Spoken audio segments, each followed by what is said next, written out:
ودي برتي معناها نلوشة لكن مهلي معنى أنا سكوهلي كرنو adduunku waa harka labadiisa gele annagoo ogdanta iyo duruufta aan maanta isku heli la'nahay ayaan haddana qalbiyadeena midaynay runtii waxaan nahay laba dunidu ku cakiran haddana sidaasay tahay ma doonayo u baahnaanshaha jacaylkeenna in uu naga tambato aan haddana xadkeenna dhaafno waxaad ogaataa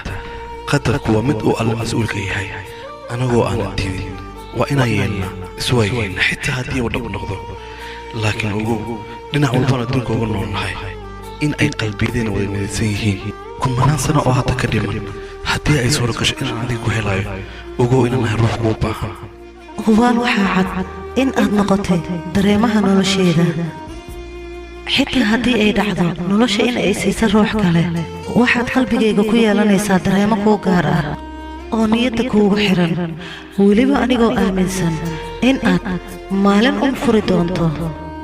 waa wax dhaca in uu calaf kala geeyo laba ruux oo dunida isku jecel laakiinse waxaad ii ahaan doontaa nolol ii gooni ah sida ay rajadaydu tahayna in aan isheli doonno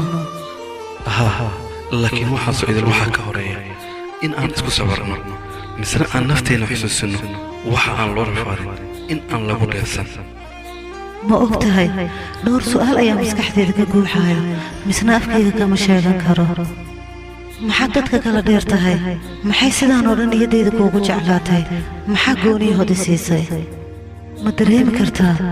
inay nafsadeyda jawaab iiga dhigtay waa qofkii aad dareemahaaga siisay kama shallaynaayo dareemahaan adiga kuu qaaday laakiin waxaan ka shallaynayaa isilid la'aanta ina dhex taalo ogow keliya inaan sugaayo wakhtigeenna naftana aan sabar siinaayo waxaad ogaataa inta bini aadam la sugo inaan ku sugayo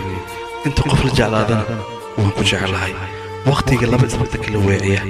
mar buu qadarku u xaadiraa anagana waan sugaynaa maalintayna inkastoon sadowgiisa